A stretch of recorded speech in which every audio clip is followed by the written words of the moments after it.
Hey everyone, and welcome to the Reach New Heights podcast experience, episode 67. And on today's show, I will be discussing with you guys about pleasing others and leaving yourself short.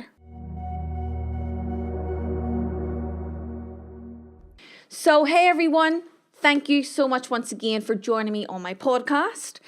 Today's podcast is about you being very nice, but not being too nice. Guys, I think it was a really great topic because in our industry, we're always competing. And it's really great, obviously, to teach the dancers that, you have your dancing friends and so on, but the second you step on stage, you have to get into a competitive mindset, and then the second you step off stage, you can become friends again and so on. And it's difficult, when you're in the industry of competitiveness, all different schools are competing against each other. You might be competing against your best friend, in your dance class. There might be 10 of you in one age group. I find that very, very difficult. Another thing I find difficult is, that it's absolutely fantastic, obviously, for people to be so nice, to build friendship and friends, to be actually genuine. But there can also be a bad factor on yourself. I'm not saying be bad, be wicked, be cruel, and so on. I'm not saying that at all. I'm saying when you are such a nice person, a lot of people can take advantage of that. And I've seen it happen many a times with older dancers or in certain schools and so on. I feel it's very important that, when you're so nice and you have friends and, you're putting other people first and so on, that you got to remember you do have to think of yourself now and again and be that little bit selfish. But it's not in a bad way, guys. I feel the real target is when someone takes advantage of, how good of a nice person you are. For example, in your age group, there, like I said before, there might be 5 or 10 of you in one age group, and your friend might suggest staying up later, and you're thinking, well, this isn't really right because we have a competition tomorrow, and I really want to do well. And then they're saying, if we're staying up, you should stay up. So you're trying to put yourself first, but you don't want to upset your friend's feelings, so you end up staying up. Then the next day, you're sloppy, they're on point because maybe they're used to it. They have a great advantage because that's what they wanted to do because they're comfortable with that. And now they're getting a great result. You're so tired getting out of bed. Your performance is slacking, your performance is low, and now you're the one at the bottom. Is that you being selfish by saying, no, I'm not the type of dancer that stays up really late. I'm not used to that. I'm really tired. I really want my energy. I really want a great result tomorrow. Is that you being a bad friend? No. In no way is that you being a bad friend or you thinking of yourself. You're thinking of yourself in a way of you've worked way too hard to be here, to screw up the results tomorrow, or to be tired, or to think about all the money that your parents have paid for you to actually be there. I don't want you guys to think that, when you're being so nice and so on, that you also get trampled on at the same time. That means you're getting the short straw. They're gaining and you're losing just because you're being too nice.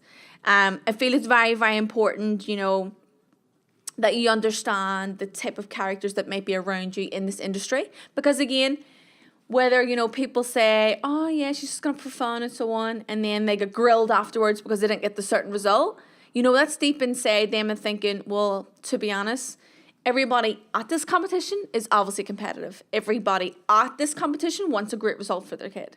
So I feel that you do have to learn to get a good backbone to understand, who your true friends are, who's really supporting you, who's genuine, so on. And again, it's kind of life as well, guys. It's hit and miss. You don't know who's true, who's false, who's real, who's not. And it's just a learning experience. I went through it all myself as well. I just want you guys to understand that, you might have people around you that, for example, okay, we'll say to you, okay, how about on Tuesday night, we'll go to yours, we'll practice together. And just go and just practice and so on. And they're constantly watching and so on. But They might be trying to pick up how you execute stuff, how hard you work, what you're eating for your dinner, or whatever it may be. And you're thinking, oh, my friend really just wants to come and practice with me. This is great. Or is the friend there to scan to see what you're doing, what you're drilling, how you're improving, how you're beating her, and so on. And I guess you'll never know, because the fact of the matter is you're being a nice person. You want to be great. You want to do good. You want to help others.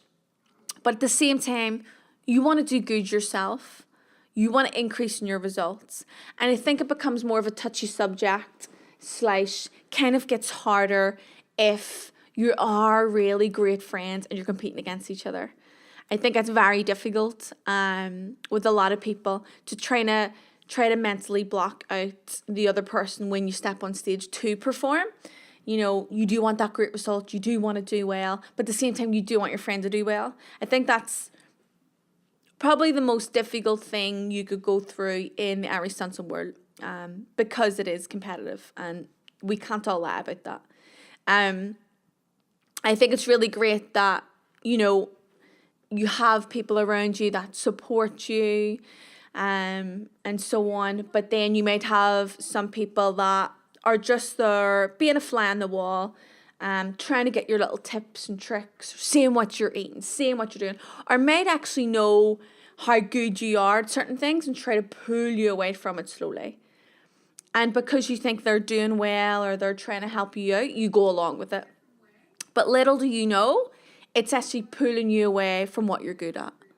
You know, you might have friends that support you in dancing, and the second you say, oh no, I can't come out to play today because I have dance class tonight, you're the worst in the world. And they're like, okay, right, I can go to dancing a bit late. Or do you know what, when I come back to dancing, I'll go out with you, and so on. Guys, whatever age you are, sometimes you do have to just think about yourself. And it doesn't make you a bad person at all, because in a heartbeat that other person would do the same if they knew it benefited them, if they knew the results were increasing, and so on. You just have to be smart in a way of being a friend when a friend needs you as a friend, you know, having fun, playing with your friends, so on. But if your passion comes down to improving and dancing, getting that great result, getting that early night, then the people who say they're your friends and support you will understand completely, so you don't have to worry about it. I see a lot of people, you know, trying to please others, constantly trying to please others, and then they kind of get left behind because they're so focused on the other people. Like I said at the start, guys, you know, our parents raise us as best we can, well-mannered, polite, friendly, and so on. And I hope all the dancers listen to this are exactly that.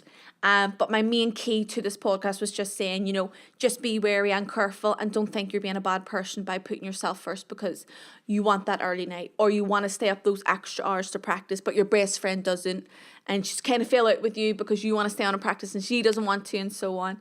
I think young kids might take it more to heart than what older dancers would do, because we kind of just get it and understand, because you're thinking more of an adult than a child. And that's totally obviously understandable. Parents, you're trying to guide your kids obviously in the right way to support each other and so on, but to try and get it in their heads that, you know, it's okay when you step on stage, it's go and enjoy yourself, it's fun, you know, don't worry about the result as long as you both get a great result. This is, you know, really good, and try to support them that way, rather than them thinking, coming off stage or stomping their feet and getting annoyed that their best friend has beat them, and can't actually understand, oh no, well, to be honest, didn't she stay up later to practice when you wanted to stay up late? Or, you know, she wanted to get an early night and you didn't. And, you know, make them understand that, you know, there is a difference when obviously losing or winning and so on, but to understand that we all need to kind of say no sometimes to help us and to benefit us. To get ahead, or to get a good sleep, or to get focused the night before, or you want to maybe get your child into the hotel room a bit earlier so she doesn't run out with her friends and be exhausted. You know, they need to think of that as in, oh no, it's just like kind of like a routine when every Irish dancer is going to compete, and the kids don't have to feel so bad and think, oh no, but I have to like make this up to her, or I have to go and buy a present because she's fell at me because I wanted to eat a salad and not a chicken burger, or whatever it may be. Just don't be the one that's left with a short straw. Be the one that, can compromise, be wary of what's around them, and in this industry and sport. I train a lot of dancers out in America also. Different schools, different talents, different abilities, and so on. And there was an age group kind of stood out to me very young that they were the best as friends, and when they were competing still, it was great and so on. But then parents are saying certain stuff to kids and they're trying to think differently. Is she really my friend? Is she really supporting me? Or is it more of the parents not liking certain kids beating other kids? I think it's a touchy subject, but what you want to do as a dancer in that world, even a dance mom, is to try to hold back any negativity and to let the kids be kids. Let them get up and enjoy that, but also teach them a way of it's okay to think about yourself for once. Because I know kids being kids. I know me. I would have put my friends before me anytime and, give them my last sweet or give them my last whatever it may be or do what they want to do. And then when I started getting older, I was like, no, actually, I don't want to do that, or no, I don't want to eat that. And then you kind of start finding your own little personality.